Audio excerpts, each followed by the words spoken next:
ഈശോ മിശിഹായ്ക്ക് സ്തുതിയായിരിക്കട്ടെ. Lights of faith ചാനലിലേക്ക് സ്വാഗതം. ഈ വീഡിയോയിൽ ന്യായാധിപൻ്റെ പുസ്തകത്തിൽ നിന്നുള്ള വളരെ പ്രധാനപ്പെട്ട ചോദ്യോത്തരങ്ങളാണ് നമ്മൾ പഠിക്കാൻ പോകുന്നത്. ഈ വർഷം ന്യായാധിപൻ്റെ പുസ്തകം 11 മുതൽ 21 വരെയുള്ള അധ്യായങ്ങളാണ് പരീക്ഷയ്ക്ക് ഉൾപ്പെടുത്തിയിട്ടുള്ളത്. ന്യായാധിപന്മാരുടെ പുസ്തകം കഥകളായതുകൊണ്ട് നമ്മൾക്ക് പെട്ടെന്ന് മനസ്സിലാക്കാൻ കഴിയും. നമ്മൾ വായിച്ചു പോകുമ്പോൾ അതിൻ്റെ വിഷ്വൽ മനസ്സിൽ സങ്കല്പിച്ചുകൊണ്ട് വേണം വായിക്കാൻ. അങ്ങനെയാണെങ്കിൽ അത് എളുപ്പമായിരിക്കും. അതുകൂടാതെ കുറേ സ്ഥലങ്ങളും പേരുകളും പറയുന്നുണ്ട്.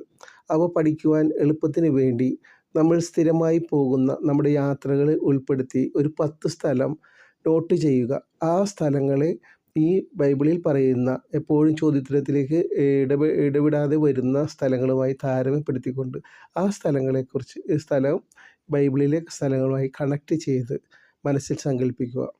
അങ്ങനെ പഠിച്ചാൽ നമ്മൾക്ക് ഈ 10 അധ്യായങ്ങളിലെ ചോദ്യോത്തരങ്ങളും വളരെ സിമ്പിളായിട്ട് പഠിക്കാൻ കഴിയും. നമ്മുടെ ഓർമ്മയിൽ നിൽക്കും. ദൈവം നിങ്ങളെ സഹായിക്കട്ടെ. ഒന്നാമത്തെ ചോദ്യം, ജെഫ്ത എങ്ങനെയുള്ള ആളായിരുന്നു? അതിൻ്റെ ഉത്തരം ശക്തനായ സേനാനി എന്നതാണ്. ചോദ്യം 2, ജെഫ്ത ഏതു നാട്ടുകാരനായിരുന്നു? ഉത്തരം ഗിലെയാദ് എന്നാണ്. 3, ജെഫ്തായുടെ പിതാവിൻ്റെ പേരെന്ത്? അതിൻ്റെയും ഉത്തരം ഗിലെയാദ് എന്ന് തന്നെയാണ്. 4, ഗിലെയാദിൽ നിന്നും ജെഫ്ത എവിടെ പോയാണ് താമസിച്ചത്? ആ സ്ഥലത്തിൻ്റെ പേര് തോബ എന്നാണ്. ചോദ്യം 5, ജെഫ്തായുടെ കാലത്ത് ഇസ്രായേലിനെ ആക്രമിക്കാൻ വന്നതാര്? അതിൻ്റെ ഉത്തരം അമോന്യർ എന്നാണ്. 6, നിങ്ങൾ എന്നെ വെറുക്കുകയും എൻ്റെ പിതാവിൻ്റെ ഭവനത്തിൽ നിന്ന് അടിച്ചിറക്കുകയും ചെയ്തില്ലേ? അപകടത്തിൽപ്പെട്ടപ്പോൾ നിങ്ങൾ എൻ്റെ അടുക്കൽ വന്നിരിക്കുന്നുവോ? ആര് ആരോട് ചോദിച്ചു? ഉത്തരം ജെഫ്ത ഇസ്രായേൽ ശ്രേഷ്ഠന്മാരോട് ചോദിച്ചു. 7, എവിടെ വെച്ചാണ് ജെഫ്ത ജനങ്ങളോട് സംസാരിച്ചത്? അതിൻ്റെ ഉത്തരം മിസ്പ എന്നാണ്. 8, മോവാബിൻ്റെ അതിർത്തി ഏത്? ഉത്തരം അർണോൺ എന്നാണ്. 9, ഹെഷ്ബോണിലെ അമോര്യ രാജാവിൻ്റെ പേരെന്ത്? സീഹോൻ എന്നാണ് അതിൻ്റെ ഉത്തരം. 10, അമോര്യരുടെ ദൈവത്തിൻ്റെ പേരെന്ത്? കെമോഷ് എന്നാണ്. 11, മോവാബ് രാജാവായ സിപ്പോറിൻ്റെ മകൻ്റെ പേരെന്ത്? അതിൻ്റെ ഉത്തരം ബാലാഖ് എന്നാണ്. 12, ജെഫ്ത കർത്താവിന് നേർച്ച നേർന്നതെങ്ങനെ? അതിൻ്റെ ഉത്തരം അമോന്യരെ തോൽപ്പിച്ച് ജേതാവായി തിരികെ ചെല്ലുമ്പോൾ എതിരെ പടിവാതിൽക്കൽ ആദ്യം വരുന്ന ആളെ കർത്താവിനെ ബലിയർപ്പിക്കും. വളരെ സിമ്പിളാണ്. ആദ്യം ജേതാവായി വരുമ്പോൾ ആദ്യം കാണുന്ന ആളെ കർത്താവിന് ബലിയർപ്പിക്കും എന്നതാണ് ജെഫ്തായുടെ നേർച്ച. 13, ജേതാവായി തിരികെ ചെല്ലുമ്പോൾ ജെഫ്തായെ സ്വീകരിക്കാൻ ആദ്യം ചെന്നത് ആര്? ഉത്തരം ജെഫ്തായുടെ ഏകപുത്രി. 14, എത്ര നാളാണ് കന്യകാത്വത്തെ പ്രതിഫലിപ്പിക്കാൻ ജെഫ്തായുടെ മകൾ തോഴിമാരോടുകൂടി പർവ്വതങ്ങളിലേക്ക് പോയത്? 2 മാസം എന്നാണ് അതിൻ്റെ ഉത്തരം. 15, ഇസ്രായേൽ പുത്രിമാർ വർഷം തോറും എത്ര ദിവസമാണ് പർവ്വതങ്ങളിലേക്ക് കരയാൻ പോകുന്നത്? ഉത്തരം 4 ദിവസം എന്നാണ്. 16, അമോന്യരോട് യുദ്ധം ചെയ്യാൻ നീ അതിർത്തി കടന്നപ്പോൾ ഞങ്ങളെ വിളിക്കാത്തതെന്തുകൊണ്ട്? ആര് ആരോട് പറഞ്ഞു? അതിൻ്റെ ഉത്തരം എഫ്രായിംകാർ ജെഫ്തയോട്. 17, ഒരാൾ എഫ്രായിംകാരനല്ല എന്ന് പറയുമ്പോൾ എന്ത് പേര് ഉച്ചരിക്കാനാണ് ഗിലെയാദുകാർ പറയാറുള്ളത്? അതിൻ്റെ ഉത്തരം ഷിബോത്ത് എന്നാണ്. 18, എന്തുച്ചരിക്കുമ്പോഴാണ് എഫ്രായിംകാരൻ ജോർദാൻ്റെ കടവുകളിൽ വെച്ച് എഫ്രായിംകാരെ ജോർദാൻ്റെ കടവുകളിൽ വെച്ച് കൊല്ലുന്നത്? എന്ത് തെറ്റിച്ച് പറയുമ്പോഴാണ്? ഷിബോത്ത് എന്ന് പറയേണ്ടതിന് പകരം അവർ സിബോത്ത് എന്ന് പറയുമ്പോൾ സിബോത്ത് എന്നതാണ് അതിൻ്റെ ഉത്തരം. 19, ജെഫ്ത ഇസ്രായേലിൽ എത്ര നാൾ ന്യായപാലനം നടത്തി? അതിൻ്റെ ഉത്തരം 6 വർഷം എന്നാണ്. 20, ജെഫ്തായ്ക്ക് ശേഷം ഇസ്രായേലിൽ ന്യായപാലനം നടത്തിയത് ആര്? ഇബ്സാൻ എന്നാണ് അതിൻ്റെ ഉത്തരം. 21, ഇബ്സാൻ എത്ര വർഷം ന്യായപാലനം നടത്തി? അതിൻ്റെ ഉത്തരം 7 വർഷം എന്നാണ്. 22, ഇബ്സാൻ ഏതു നാട്ടുകാരനായിരുന്നു? അതിൻ്റെ ഉത്തരം ബെത്ലഹേം എന്നാണ്. 23, ഇബ്സാനെ അടക്കം ചെയ്തത് എവിടെ? അതിൻ്റെയും ഉത്തരം ബെത്ലഹേം എന്ന് തന്നെയാണ്. 24 ഇബ്സാന് ശേഷം ന്യായപാലനം നടത്തിയ എലോൻ ഏത് ഗോത്രക്കാരനായിരുന്നു? സെബുലൂൺ എന്നതാണ് ഉത്തരം. 25 എലോൻ എത്ര വർഷം ന്യായപാലനം നടത്തി? ഉത്തരം 10 വർഷം. 26 ഏലോനെ സംസ്കരിച്ചതെവിടെ? ഉത്തരം അയ്യാലോണിൽ. 27 എലോണിന് പകരം ഇസ്രായേലിൽ ന്യായപാലനം നടത്തിയത് ആര്? ഉത്തരം അബുദോൻ എന്നതാണ്. 28 അബുദോൻ എത്ര വർഷം ഇസ്രായേലിൽ ന്യായപാലനം നടത്തി? 8 വർഷം എന്നതാണ് ഉത്തരം. 29 അബ്ദോനെ എവിടെയാണ് സംസ്കരിച്ചത്? പിഗദോണിൽ. പിഗദോൻ എന്നതാണ് എൻ്റെ ശരിയായ ഉത്തരം. 30 ഇസ്രായേലിനെ എത്ര വർഷമാണ് കർത്താവ് ഫിലിസ്ത്യരുടെ കൈകളിൽ ഏൽപ്പിച്ചത്? അതിൻ്റെ ഉത്തരം 20 വർഷം എന്നാണ്. 31 മനോവ ഏത് ഗോത്രക്കാരനായിരുന്നു? ഉത്തരം ദാൻ ഗോത്രം എന്നതാണ്. 32 നാസിർ വ്രതക്കാരുടെ പ്രത്യേകത എന്തായിരുന്നു? അതിൻ്റെ ഉത്തരം അവരുടെ തലയിൽ ക്ഷൗരക്കത്തി തൊടാൻ പാടില്ല എന്നതാണ്. 33 ഒരു ദൈവപുരുഷൻ എൻ്റെ അടുത്ത് വന്നു. എവിടെ നിന്ന് വരുന്നുവെന്ന് അവനോട് ചോദിച്ചില്ല. അവൻ പേര് പറഞ്ഞുമില്ല. ആര് ആരോട് പറഞ്ഞു? മനോവയോട് ഭാര്യയാണ് പറഞ്ഞത്. 34 നീ പിടിച്ചു നിർത്തിയാലും നിന്റെ ഭക്ഷണം ഞാൻ കഴിക്കുകയില്ല. ആര് ആരോട് പറഞ്ഞു? അതിൻ്റെ ഉത്തരം ദൂതൻ മനോവയോട് പറഞ്ഞു. 35 അത് കർത്താവിൻ്റെ ദൂതനാണെന്ന് മനോവയ്ക്കും ഭാര്യയ്ക്കും മനസ്സിലായതെങ്ങനെ?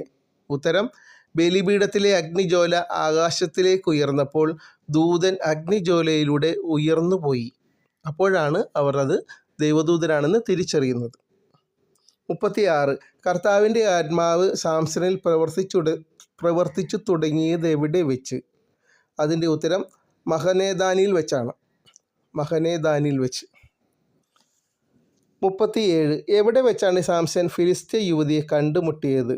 അതിൻ്റെ ഉത്തരം തിമ്നായിൽ വെച്ചെന്നാണ്.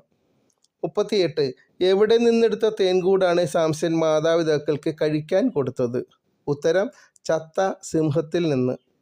39 കടങ്കഥയ്ക്ക് ഉത്തരം പറയുന്നവർക്ക് എന്ത് കൊടുക്കാമെന്നാണ് സാംസൺ വാക്ക് കൊടുത്തത്? ഉത്തരം ഓരോ ചാണവസ്ത്രവും വിശേഷ വസ്ത്രങ്ങളും. 40 കടങ്കഥയ്ക്ക് ഉത്തരം പറയാൻ സാംസൺ എത്ര ദിവസം നൽകി? 7 എന്നതാണ് ഉത്തരം. 41 കടങ്കഥയുടെ ഉത്തരം പറഞ്ഞവർക്ക് എവിടെ നിന്നാണ് വിശേഷ വസ്ത്രങ്ങൾ കൊടുത്തത്? അതിൻ്റെ ഉത്തരം അഷ്കലോൺ എന്നാണ്. 42 1000 ഫിലിസ്ത്യരെ കൊല്ലാൻ സാംസൺ ഉപയോഗിച്ച ആയുധം എന്ത്? അതിൻ്റെ ഉത്തരം ചത്ത കഴുതയുടെ താടിയെല്ല് എന്നാണ്. സാംസൺ ചത്ത കഴുതയുടെ താടിയെല്ല് കൊണ്ട് 1000 ഫിലിസ്ത്യരെ കൊന്ന സ്ഥലത്തിൻ്റെ പേരെന്ത്? റാമാത്ത് ലേഹി എന്നാണ് അതിൻ്റെ ഉത്തരം. 44 ദൈവം സാംസന് ജലം നൽകിയ സ്ഥലത്തിന് ലഭിച്ച പേരെന്ത്? ഉത്തരം എൻഹക്കോർ. 45 സാംസൺ ഇസ്രായേലിൽ എത്ര വർഷം ന്യായാധിപനായി? 20 വർഷം എന്നതാണ് ഉത്തരം. 46 സാംസൺ സോരിണിയെ കണ്ടുമുട്ടിയത് എവിടെ വെച്ച്? ഉത്തരം ഗാസ. 47 സാംസനെ ചതിയിൽപ്പെടുത്തിയ സോരിണിയുടെ പേരെന്ത്? ദലീല എന്നാണ് അതിൻ്റെ ഉത്തരം.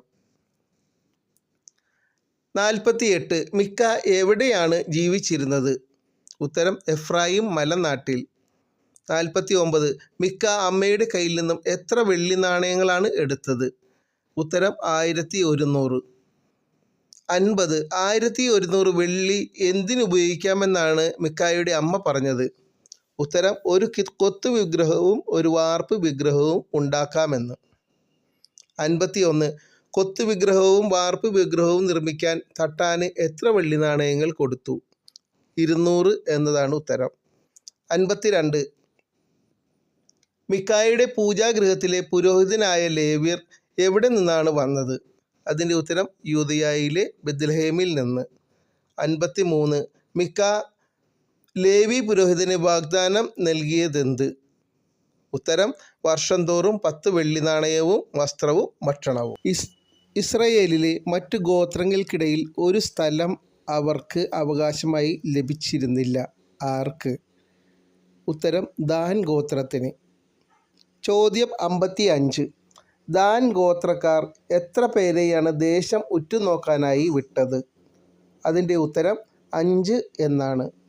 ചോദ്യം 56. നിന്നെ ഇവിടെ കൊണ്ടുവന്നതാരാണ്? നീ ഇവിടെ എന്തു ചെയ്യുന്നു? നിന്റെ തൊഴിൽ എന്താണ്? ആര് ആരോട് ചോദിച്ചു? ഉത്തരം ദേശം ഉറ്റുനോക്കാൻ വന്നവർ ലേവി പുരോഹിതനോട് ചോദിച്ചതാണിത്. 57. സീദോന്യരെ പോലെ സുരക്ഷിതരും പ്രശാന്തരും നിർഭയരുമായിരുന്നു അവിടുത്തെ ജനത. ജനത ഏത്? ലായിഷിലെ എന്നതാണ് ഉത്തരം. 58. അവർക്ക് ഒന്നിനും കുറവില്ലായിരുന്നു, അവർ സമ്പന്നരായിരുന്നു. ആര്? അതിൻ്റെയും ഉത്തരം ലായിഷിലെ ജനത എന്നാണ്. 59. കിരിയാത്ത് യയാറാമിൻ്റെ പടിഞ്ഞാറ് ഭാഗത്തിൻ്റെ പേരെന്ത്? അതിൻ്റെ പേരാണ് മഹാനേദാൻ. 60. ദാൻ പട്ടണത്തിൻ്റെ പഴയ പേരെന്ത്? അതിൻ്റെ ഉത്തരം ലായിഷ് എന്നാണ്. 61. പ്രവാസകാലം വരെ ദാൻ ഗോത്രത്തിൻ്റെ പുരോഹിതന്മാർ ആരായിരുന്നു?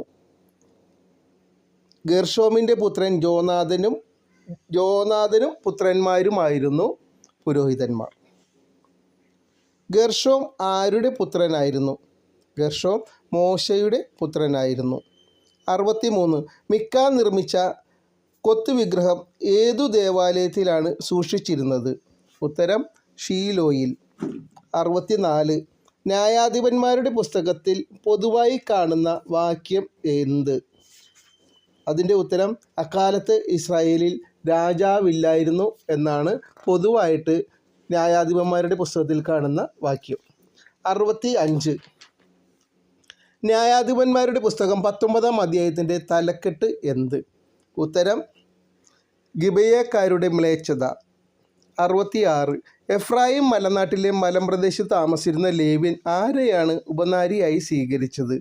ഉത്തരം യൂദായിലെ ബെത്ലഹേംകാരിയെ. 67. ലേവ്യനും വേലക്കാരനും ഉപനാരിയും എത്രാമത്തെ ദിവസമാണ് ബെത്ലഹേമിൽ നിന്ന് യാത്ര പുറപ്പെട്ടത്? അതിൻ്റെ ഉത്തരം 5-ാം ദിവസം. 68. ഗിബെയ ഏതു ഗോത്രക്കാരുടെ പട്ടണമായിരുന്നു? ഉത്തരം ബെഞ്ചമിൻ. 69. ലേവിനെ സഹായിച്ച വൃദ്ധൻ എവിടെയുള്ളയാളായിരുന്നു? ഉത്തരം എഫ്രായിം മലനാട്ടുകാരനും ഗിബെയയിൽ വന്നു താമസിക്കുന്നവനുമായിരുന്നു ആ വൃദ്ധൻ. 70. ലേവ്യൻ തൻ്റെ ഉപനാരിയെ എത്ര കഷ്ണങ്ങളായി മുറിച്ചാണ് ഇസ്രായേലിലെ എല്ലായിടത്തും കൊടുത്തയച്ചത്? ഉത്തരം 12. 71. മിസ്പായിൽ കൂടിയ ഗഡ്ഗദാരികളുടെ കാലാൽപ്പട എത്ര പേരടങ്ങിയതായിരുന്നു? അതിൻ്റെ ഉത്തരം 4,00,000 എന്നാണ്. 72. ബെഞ്ചമിൻ ഗോത്രത്തിലെ പ്രഗത്ഭന്മാരായ ഇടത് കയ്യന്മാർ എത്ര പേരായിരുന്നു? 700 എന്നതാണ് അതിൻ്റെ ഉത്തരം. 73. ബെഞ്ചമിൻ ഗോത്രത്തിനെതിരെ യുദ്ധം ചെയ്യാൻ കർത്താവിനാൽ ആദ്യം തിരഞ്ഞെടുക്കപ്പെട്ടത് ആര്? അതിൻ്റെ ഉത്തരം യൂദ എന്നാണ്. 74. യുദ്ധത്തിൻ്റെ 2-ാം ദിവസം ഇസ്രായേൽ ജനം മുഴുവനും എവിടെ വന്നാണ് കരഞ്ഞത്? അതിൻ്റെ ഉത്തരം ബെഥേലിൽ എന്നാണ്. 75. കരഞ്ഞതിന് ശേഷം അവർ എന്തു ചെയ്തു? ഉത്തരം ഉപവസിക്കുകയും സമാധാന ബലിയും ദഹന ബലികളും അർപ്പിച്ചു എന്നാണ്. 76. അന്നാളുകളിൽ പുരോഹിതന്മാർ ആരായിരുന്നു? ഉത്തരം എലയാസറിൻ്റെ മകൻ ഫിനെഹാസ് ആയിരുന്നു അന്നാളുകളിൽ പുരോഹിതൻ. 77. ഇസ്രായേൽക്കാർ ഒന്നിച്ചുകൂടി മിസ്പായിൽ വെച്ച് ശപഥം ചെയ്തിരുന്നതെന്ത്? ഉത്തരം തങ്ങളുടെ പെൺമക്കളെ ബെഞ്ചമിൻ ഗോത്രത്തിലേക്ക് വിവാഹം ചെയ്തു കൊടുക്കുകയില്ല എന്ന്. 78. ബെഞ്ചമിൻ ഗോത്രക്കാർ മരുഭൂമിയിലുള്ള ഏതു പാറക്കെട്ടുകളിലേക്കാണ് അഭയം പ്രാപിച്ചത്? അതിൻ്റെ ഉത്തരം റിമ്മോൻ എന്നാണ്. 79. ഇസ്രായേൽ കാനാൻ ദേശത്ത് ഷീലോ പാളയത്തിലേക്ക് എത്ര കന്യകമാരെയാണ് കൂട്ടിക്കൊണ്ടു വന്നത്? ഉത്തരം 400. അവസാനമായി 80-ാമത്തെ ചോദ്യം. ന്യായാധിപന്മാരുടെ പുസ്തകത്തിലെ അവസാന വാക്യമെന്ത്? ഉത്തരം അക്കാലത്ത് ഇസ്രായേലിൽ രാജാവില്ലായിരുന്നു, ഓരോരുത്തരും തനിക്ക് യുക്തമെന്ന് തോന്നിയത് ചെയ്തു.